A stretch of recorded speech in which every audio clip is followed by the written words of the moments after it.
Welcome to Seek Reality with Roberta Grimes. Joyous conversations about what the afterlife evidence and modern science combine to tell us is true about our one reality. You have nothing to fear. You are eternal and you are perfectly loved. Knowing the truth changes everything. Now, here's Roberta. Welcome to Seek Reality. I'm Roberta Grimes, and I'm so happy you're with us today. I am seeing now that I have spent my whole adult life trying to fight for the soul of Christianity. I didn't realize that was what I was doing, and I certainly didn't realize how fruitless that effort was, but I gradually came to see what I was doing wrong when I read the book we're going to be talking about today. Problem is, when you fall in love with Jesus and with what he said and with who he was, and you fall so hard that it's only in the heat of that love that you understand what it means when people say that their heart burst for love inside their chest, when you know what that means, it's really very hard to see what Christianity has done to him. And you want to fix it for his sake. But I finally now realize there's no fixing it. Christianity is not based on Jesus. It's not based on Jesus on any level, not on his teachings, on his relationship with the Godhead. The religion insults Jesus by using him as a figurehead. It sees him as a way to claim relevance, but it insists that the most important thing he ever did was to die as a sacrifice. After all he said, after all he was. Oh, my dear God in heaven, forgive us for having treated the greatest gift ever given to us so shamelessly. I hear from many people now who, like me, have lived a good part of their lives as zealous Christians.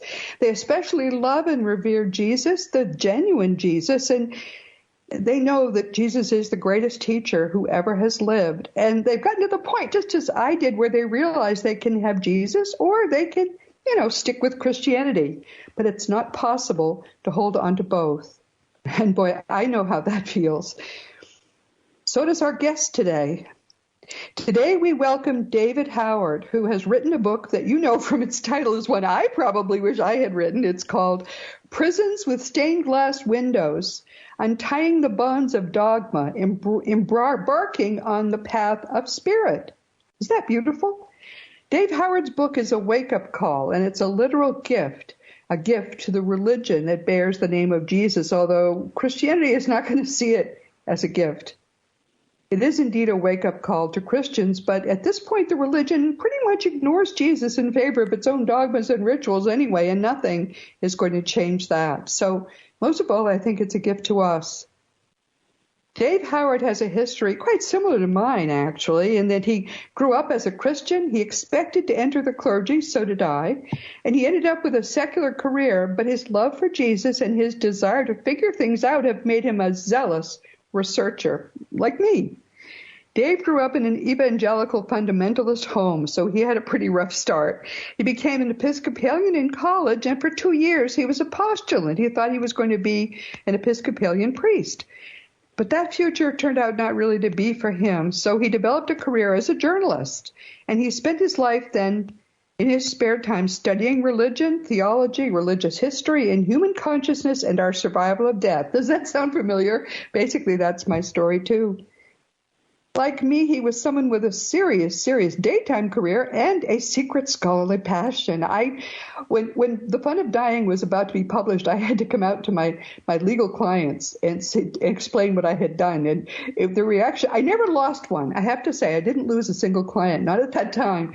But some of them didn't think it was a very good idea to even talk about that stuff. So it's hard. It's hard when you believe so strongly in something and other people they just don't get it. They don't hear the music yet. They will, though. Anyway, so Dave then, many years later, after his career ended as a journalist and he was retiring, he became sort of a teacher of this. And it's a very, very important teacher that he was. He ended up writing that book. He had a foundation. He did other things, too. And now he comes to us today to talk about the things that I love to talk about. And I think many people listening now are eager. Based on emails I get, I think many people listening now are eager to hear people talk about these very, very important things. Dave, welcome. I'm so glad you're with us today. Well, thank you, Roberta. I've really been looking forward to this opportunity because I've admired your work, and the podcast, I think, is very appropriate, apropos for this discussion because in my book, I stress the importance of discarding all that which is false and embracing reality as it truly is. Yes. And that's your podcast name, Seek Reality. Right. We have that in common. But except I didn't choose the name. I thought it was a crazy name in the beginning. It came from my guide. And he turned out to be so right. I mean, he always is. I kind of hate it that I'm always wrong. But anyway, thank you for saying that. Yeah, it is now, the name is, we are finally growing into the title of the podcast, I think, because we are trying to find Seek Reality wherever we can find it. We're trying to find out what is true. And thank you for that. Well, there's seeking and embracing reality is really something that we all need to do. And unfortunately, many of us, at least in portions of our life, have failed to do that adequately. But hopefully the book will be a guide to point that out and help people to reach the reality in their own life. And there's one thing that I should mention, that as a journalist, I ended up asking people questions and quoting them. And that's exactly what I did in this book. I don't claim to be a profound expert on what I'm writing about, but I do quote the people who I think are. And I quoted people copiously, and the very first quote in the book really sets the stage for what I am focusing on. And it was a quote from an evolved soul known as Silver Birch, who was channeled for more than 50 years by the famous British medium Maurice Barbanel. And I quote Silver Birch a number of times in the book, but here's that first quote. "There are far too many people living in prisons when the doors are wide open and they can enjoy the fruits of liberation." And that's the goal, isn't it, for us to be liberated and know that we are in line with truth and enjoy life.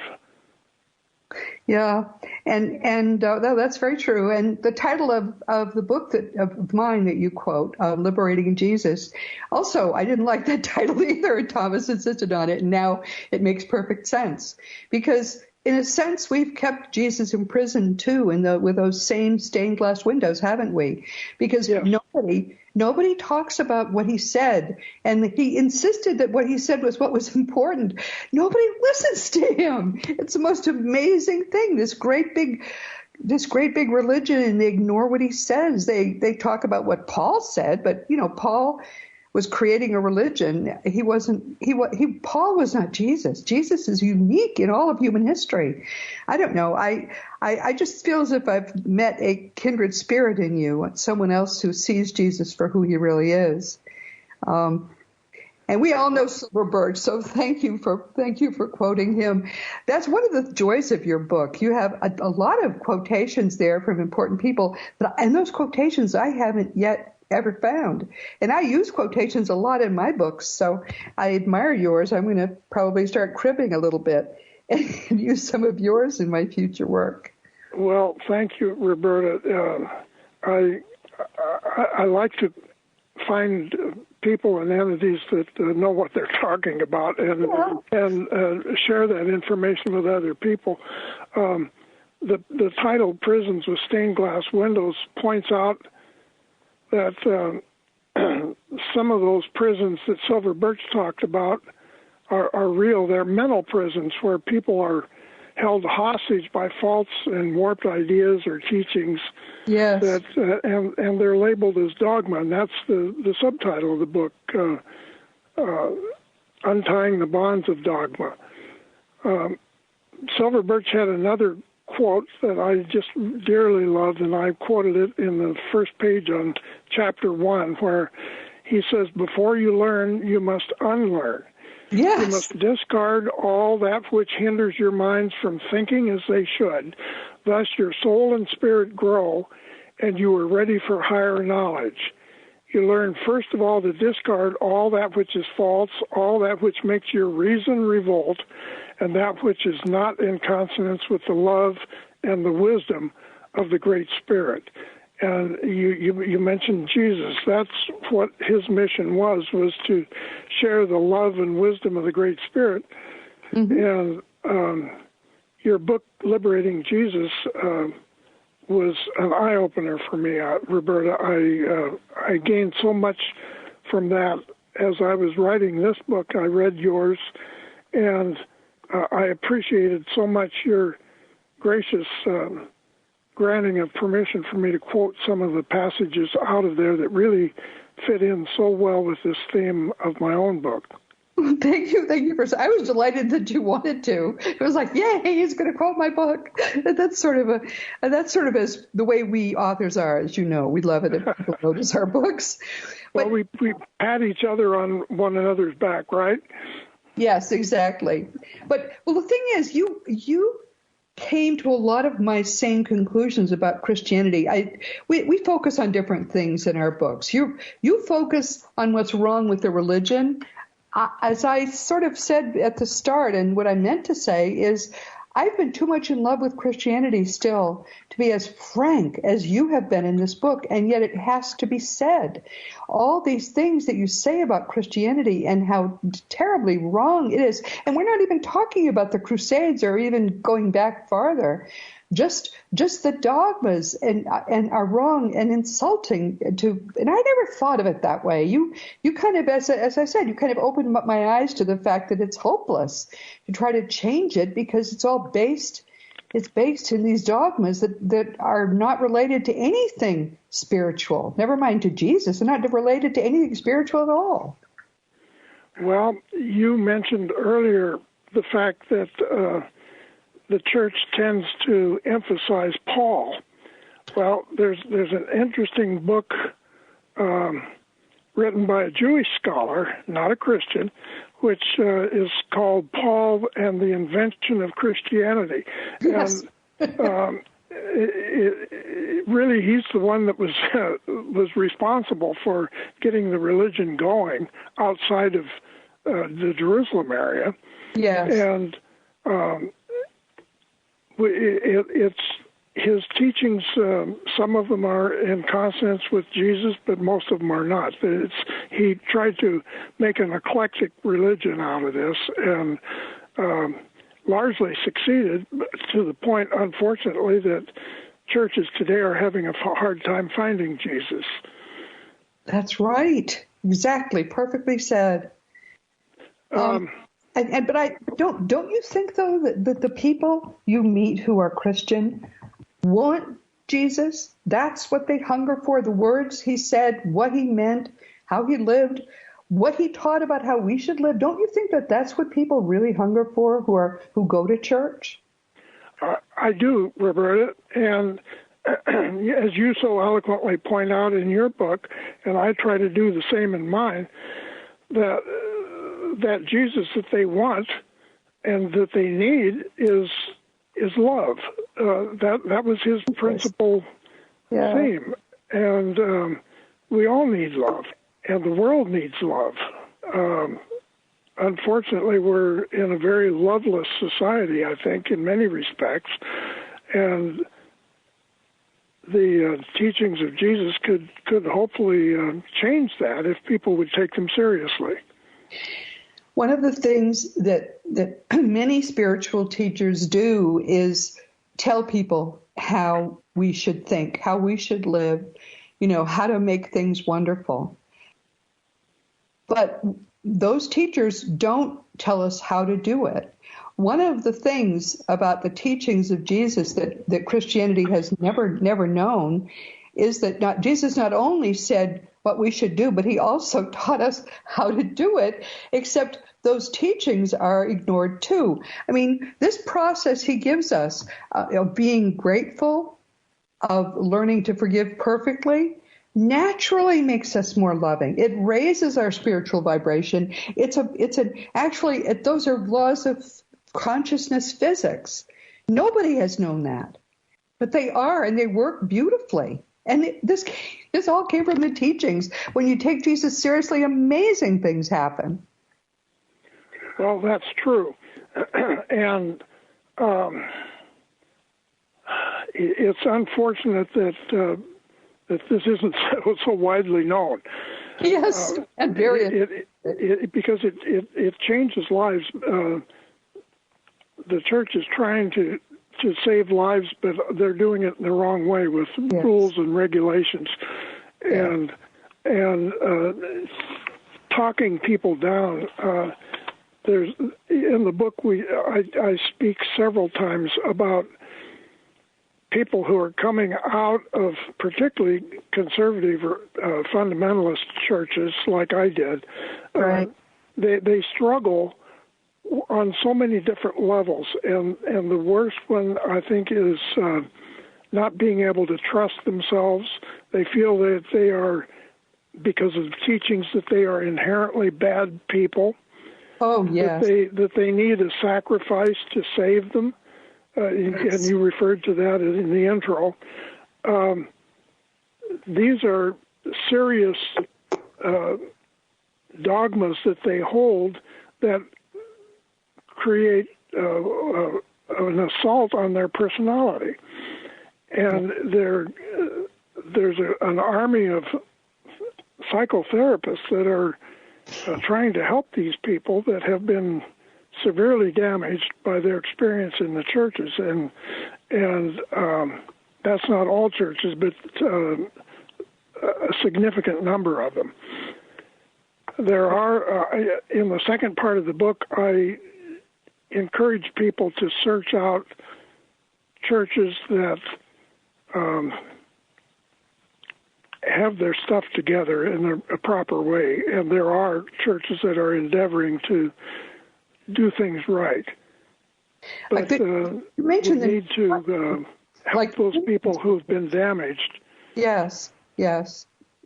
The problem with some of them, though, like I used to love Unity. I was a member of my local Unity church, and I just loved it. But then they started becoming very involved with the teachings of the founders, who were just people. They were people who were trying to New Thought, Ancient Wisdom. They were trying to help people become spiritual in a more open way, but they didn't want to become religious figures. And just in the last 10 years, Unity has become obsessed with them, and I think lost its way. And that seems to be what happens to all these movements. They become focused on their own founders as opposed to on Jesus and the other great teachers. It's just very frustrating. Well, you brought up a very valid point, Roberta, and I share your experience with Unity. But religion, there's a definition of religion being the thoughts and actions and experiences of leaders, and spirituality, which is your own experience. And there's a big difference there between religion as an institution that honors and teaches its founders, and the spirituality that we all need to engage in personally, and that is an inward personal experience. There's a big difference between the two. Very big. Yes, totally. One thing we should mention to everyone is that the first part of this book, which is what we're talking about today, really digs deeply into why Christianity isn't going to work, doesn't work, never has worked, which, as I say, I found to be a revelation. I majored in early Christian history in college, which was a few years ago, and I haven't much cared about it ever since, although I have some vivid memories of what I was taught way back then. But and looking at it again through your eyes, I can see that there's no way to fix it. You can't fix it. It's not even based in Jesus to begin with. It's based a little bit in Paul, a lot in Constantine and the early Roman emperors who were trying to come up with a way to control people, which is why suddenly it matters that we have all these ways to scare people. If you are so evil, you are so flawed that if you don't warm the pews every week and put money in the till, you're going to hell. That kind of thing is powerful for running a religion, but it's deadly if you want people to grow spiritually. And anyway, so as I was starting to say, next time we get together, which will be in a few months, we're going to talk about the second part of Dave's book, which is, I think, going to be very much in tune with what we're going to be doing now, because I'm starting a website which is going to be talking about the same things. And so we're going to be able to compare notes, he and I, and it's going to be great. But we do need to do something new, and we do get to keep Jesus when we do it. Because it's time actually that we all took seriously what Jesus actually came told us he came to do. And let's try to give him his chance. He's never had one in 2,000 years. Let's give him his chance to be the star and not just the figurehead. But anyway, so we're focusing on what's wrong with Christianity. And I think that, you know something, I was so sure I was loving your book so much that I was not even making notes. And now I'm thinking, what were the things that I thought were most sort of shocking about what you said? And it's really more the fact that the dogmas are so important. I guess I never really thought about that. But the dogmas, how do you think that's even got started? You know more about it than I do, probably, because I just spent a long time since I was in college. But and I'm no expert on church history, but I've done a lot of reading, and I think that it goes clear back to the early days of Christianity, and the disciples in Jerusalem were told in Acts, the book of Acts in the Bible, that they were trying to live their life according to the Jewish religion and trying to integrate some of this new light that they had received through Jesus. But they weren't interested in setting up an institution. But yet they were still encumbered with religious teachings that really were unnecessary. And a really good example is all the discussion in the New Testament about circumcision. Yes, that was a religious rule in Judaism that they wanted to continue to keep in Christianity, or in their they didn't call it Christianity. It was just really a subset of right. Judaism to begin with. And but Paul went out proselytizing people that had never followed the practice of circumcision, and he naturally ran into resistance when the church people were saying, "Well, you have to do this." That's just an example of the rulemaking that tended to form in the earliest of the days of the church, and unfortunately the leaders from then on just kept perpetuating that. And I mentioned in the book that there are volumes and volumes of rules and regulations that have been added on to the faith, and people feel like they have to follow at least some of those, but people are revolting. Yes, but people think it came from Jesus, but it didn't. Here's something which I've come across in my research, and it's astonishing. The depictions of crosses, everyone thinks Jesus went around basically immediately after his death or before his death or whatever. The cross is a big thing. Here, pick up your cross and follow me, all that stuff.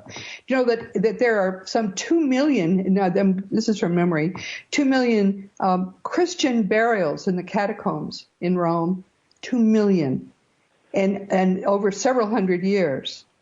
And there is not in all those burials this one depiction of a cross, not even one. The first depiction of a cross in association with a death was, 300 some odd AD. It wasn't a big deal. What they did there were a lot of drawings of Jesus, the good shepherd, and he's got a goat, a baby goat that he's carrying around his neck, not a lamb. Because remember the sheep and goats? The whole analogy in that, which is awful, which didn't come from Jesus, that the sheep are saved, the goats are damned and all that. Well, he was saving the damn goats. I mean, it is such an amazing, enlightening thing when you actually look at history, because we look back and we assume the whole thing, Christianity was born whole cloth. It certainly was not. And what was, though, the case in the very beginning was that they did try to follow the teachings of Jesus. And when Constantine came along and suddenly it became a Roman religion, all of that was gone. I mean, that's the part, I think, that shocks me. And here's my big memory from college. I don't think I've ever shared this before.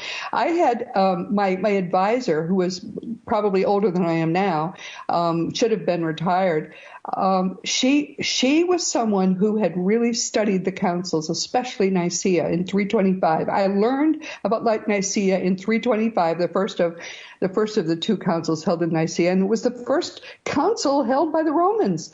And she was still angry about it. This woman carried a personal grudge because she talked about all the things they had removed from the Bible, which we have no way to get back, or from the teachings, really, and the things they had added. I would have no idea what a travesty that was if it weren't for, I think her name was Miss Corwin, and she was so angry still.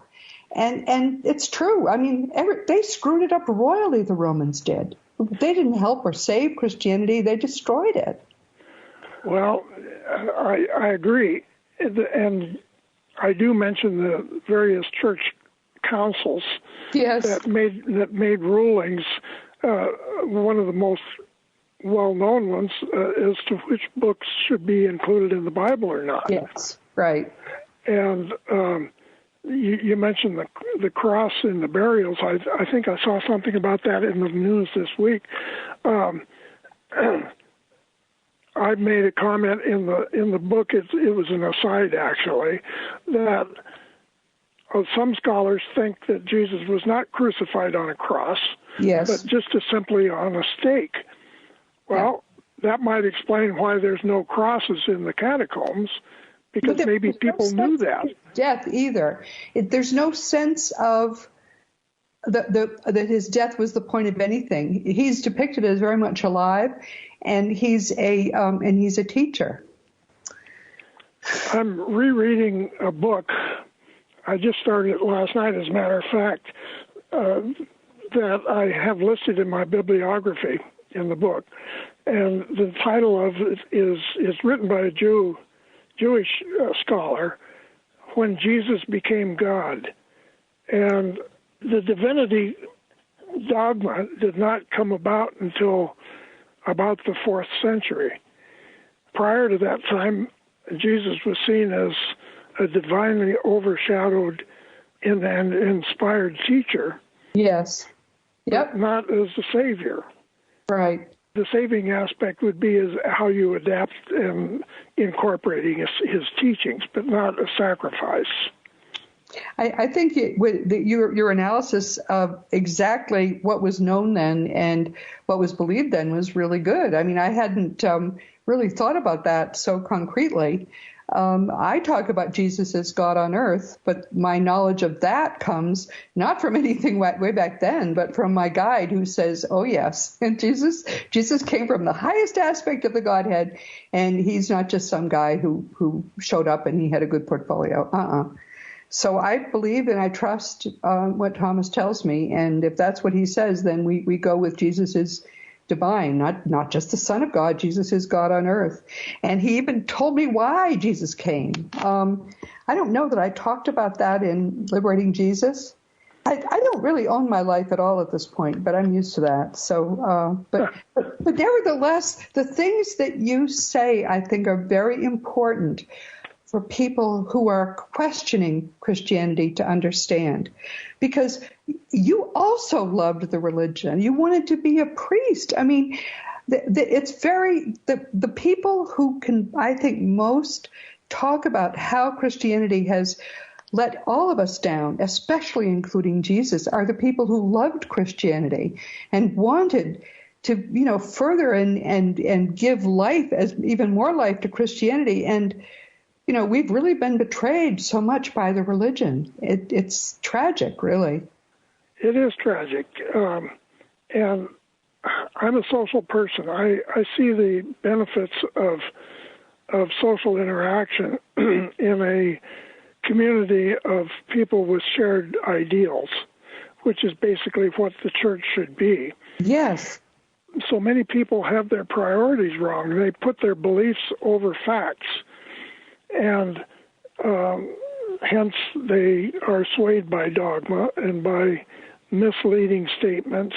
Right. And one of the tragic aspects that I mentioned in very first chapter is the fact that people know so very little about their religion that they so-called subscribe to.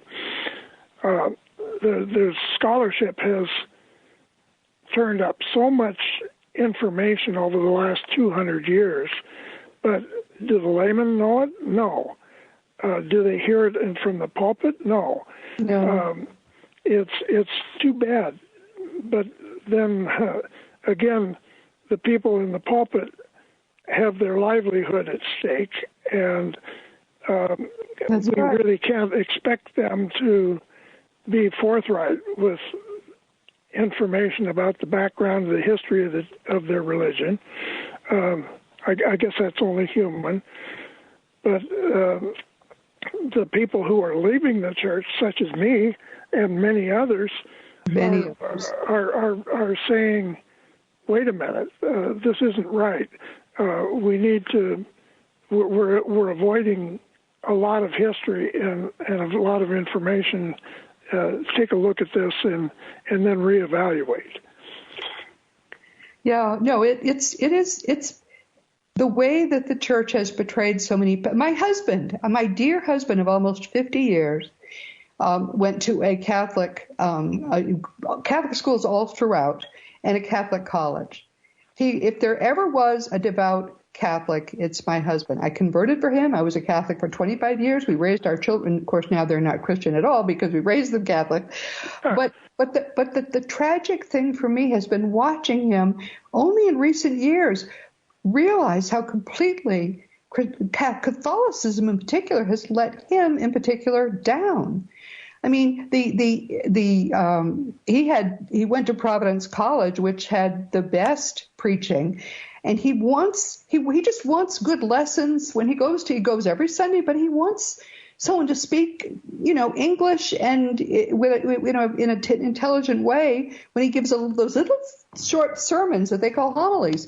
You can't even get that anymore because nobody wants to become a priest, or most people don't, because they can't get married, they can't have a normal life. There's no point to that. That's just a stupid dogma, and it was originally instituted as a way to keep the money in the church. I mean, the money that was being gathered by the Catholic Church would have gone down in various priests' families if they had families, so they weren't allowed to have families. But that's just not Christian to treat people that way, and it breaks my heart to see him disillusioned as he has become disillusioned. I try to kind of tell him, well, they still do this, they still do that, because it's very sad. Christianity has most betrayed the people who have loved it most. And that is tragic to see. It's so tragic. It is. And I'm online with quite a few different social media groups of these people who have been betrayed, and they struggle. Yes. And these social media groups are support groups, actually. People telling about the way they're being treated, and the way they're having struggles internally, trying to find out who they are, because they've been given this bunk that they are not worthy. And it's sad, but people are responding, and they're helping one another, because they're not getting the help from the pulpit, and they probably won't. The numbers that show the exodus from the churches are alarming over the last 10, 15 years, particularly. And those people, so many of them, unfortunately, are ending up in the atheist camp. And I tried that for a while myself, but I found it very lacking. Yeah. And I think unfulfilling. We see this, though, because we don't believe in the guy with the long beard and the thunderbolts smiting people sitting on a throne. We don't believe in that guy. He doesn't even exist. No. Maybe we're atheists too, though, Dave. Maybe we are. Well, atheism, or arguing about the existence of God, I think is a waste of time, because because you're talking about things that we can't comprehend or even attempt to prove or disprove with any rational explanation. So why bother with it?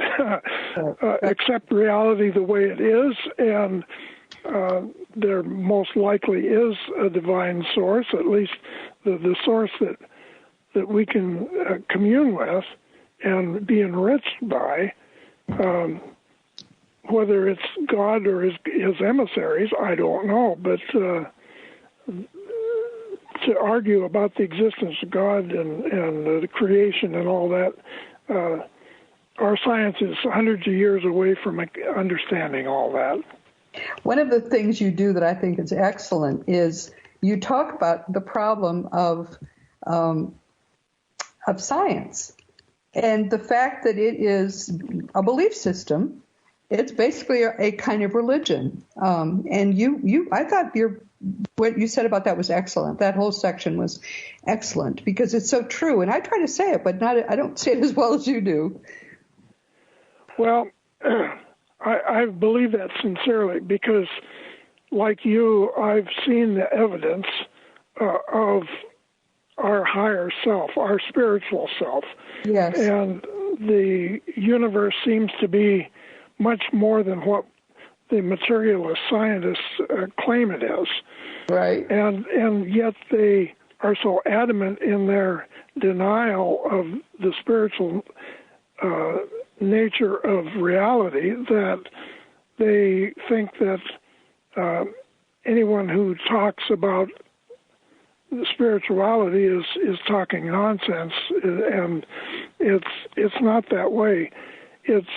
I ran across a quote this morning from Carl Sagan, which fits in here. He was a scientist, of course, at Cornell. And he says, "For me, it's far better to grasp the universe as it really is than to persist in delusion, however satisfying and reassuring."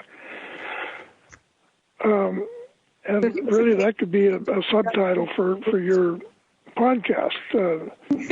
Right. Reality as it really is. That's true. But so many people are satisfied in less than what it is. And materialism is so self-limiting. And that's right. There's so much research that has proven that we have psychic abilities that they can be shown in the laboratory.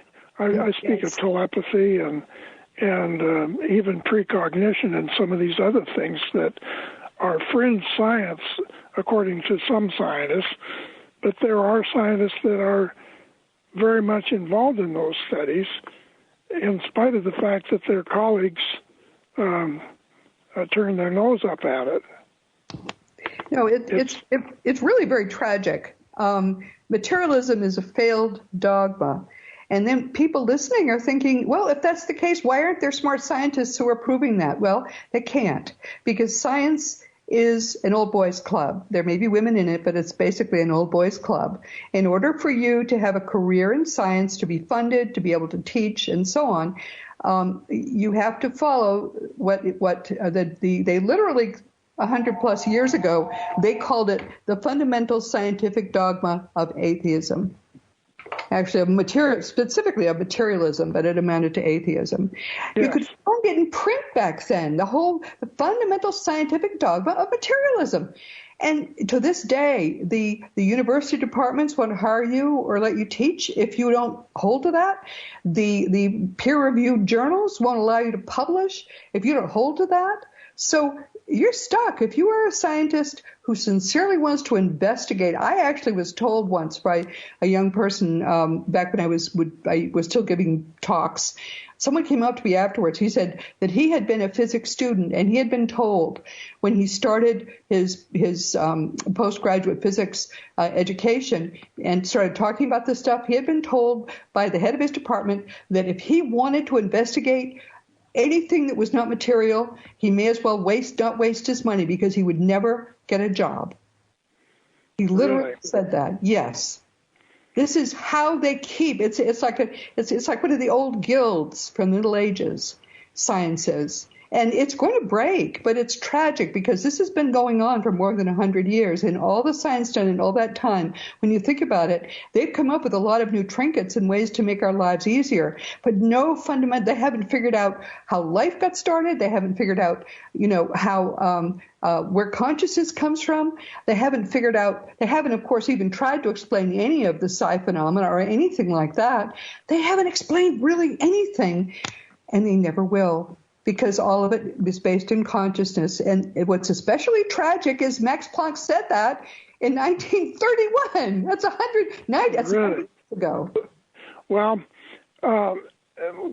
we're talking here about the same thing as what I said a moment ago about not being able to speak the truth or give all the evidence from the pulpit. That's right. About our religion. Yes.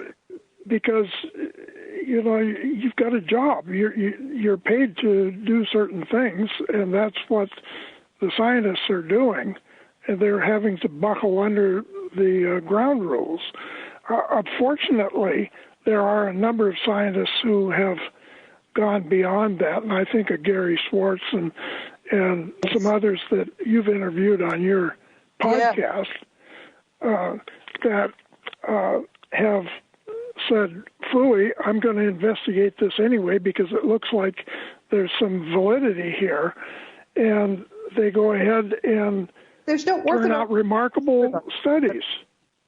They do. I mean, my favorite, of course, is wonderful Bernardo Kastrup, wonderful young man who's Dutch, but he can't get a regular job. He should be highlighted at some major university in the consciousness department.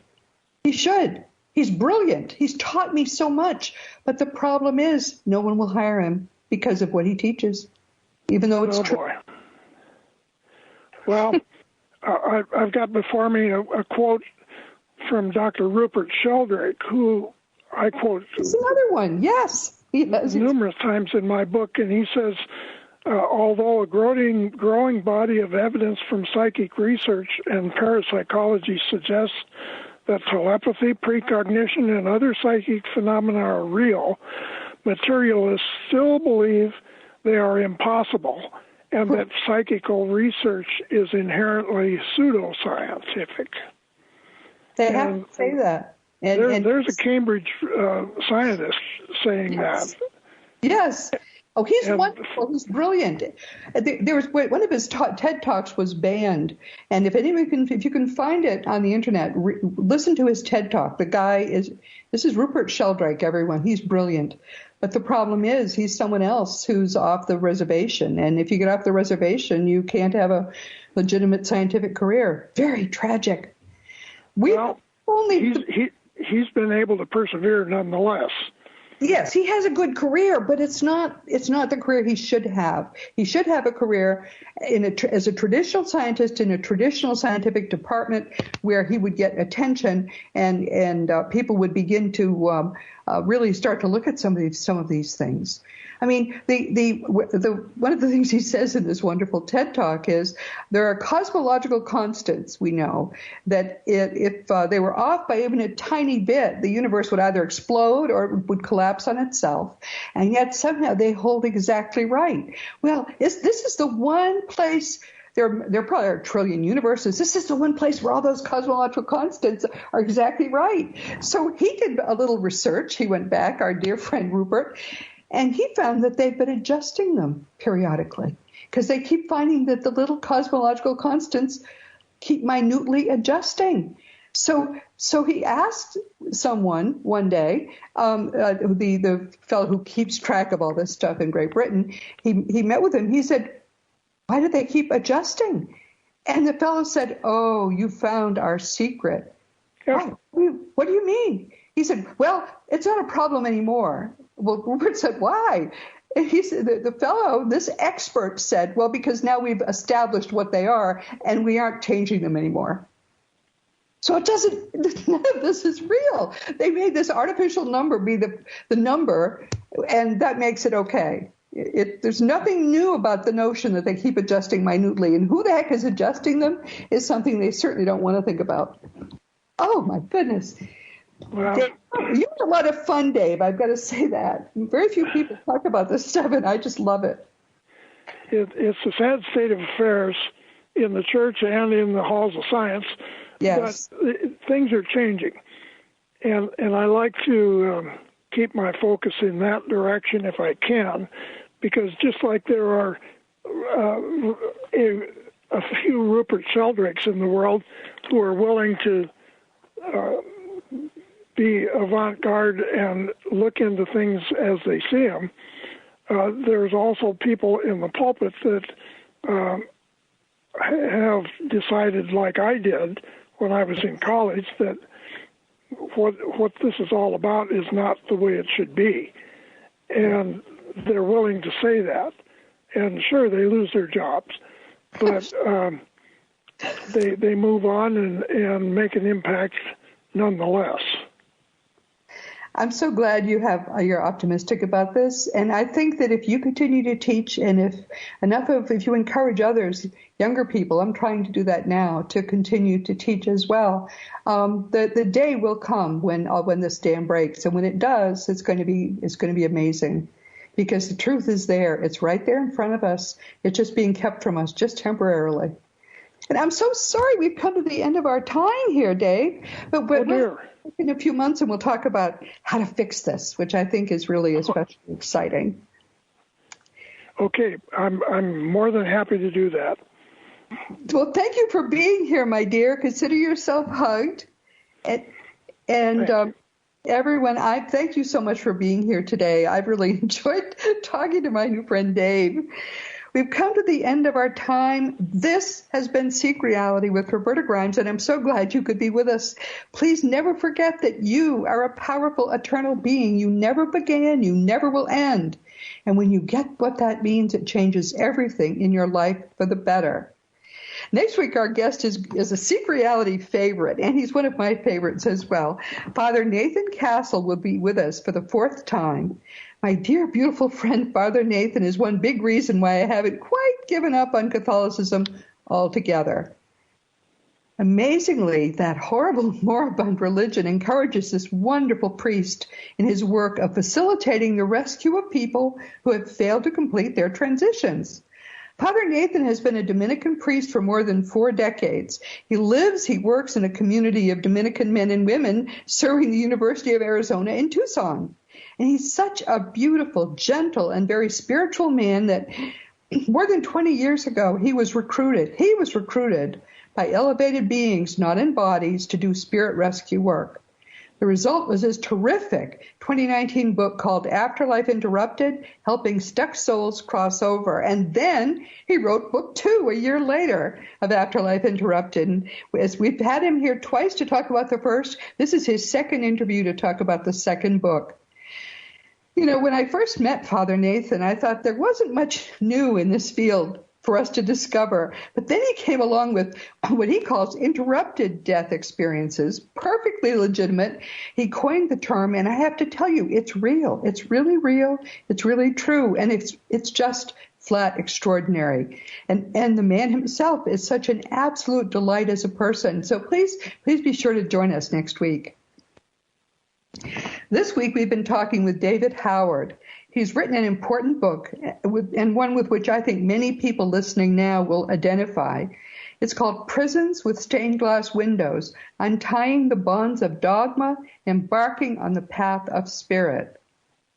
Like me, David felt called to the ministry, and he entered after that because neither he nor I think, really fit with the ministry, frankly, but we were called.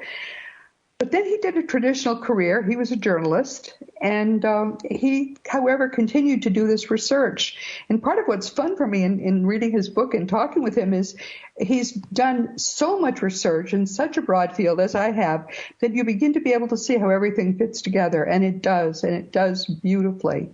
His book, Prisons with Stained Glass Windows, is the culmination of all that work, all that scholarship, and if you, like me and like him, like so many others, have come to think of churches as something like spiritual prisons with stained glass windows, but prisons nonetheless, then Dave Howard's wonderful, comprehensive, and very thorough book is for you. And it's hopeful, unlike something I would write, which would probably be, I still feel personally betrayed by Christianity, and I'm sorry to say it, it shouldn't be personal. But Dave is saying, look, this doesn't work, but let's start to look at something that does. So I think you would really enjoy his book. As you know, I have a lot of books too, but frankly, we're out of time so much I can't even talk about them. I do promise, though, that before long, the book that I have been talking about for 2 years, The Fun of Loving Jesus, Embracing the Christianity that Jesus Taught, is up for publication early next year. So we'll have that at last. And if you want to talk about any of my books, or if you want to talk about anything at all, you can always contact me through the green contact block on robertagrimes.com. I do answer every email. So if you don't get an email within about a week or 10 days, then you know you gave me the wrong one. Give me the right one, and I will answer your email. Meanwhile, this has been Seek Reality with Roberta Grimes. Please enjoy, please make the most of this coming week in our one reality, knowing that you are a powerful, eternal being, and you, most of all in the universe, you are infinitely loved. You've been listening to Seek Reality with Roberta Grimes. Roberta blogs and answers questions at robertagrimes.com. Join us every week as we explore what the afterlife evidence and modern science combine to tell us is true about the one reality we all share. Knowing the truth changes everything.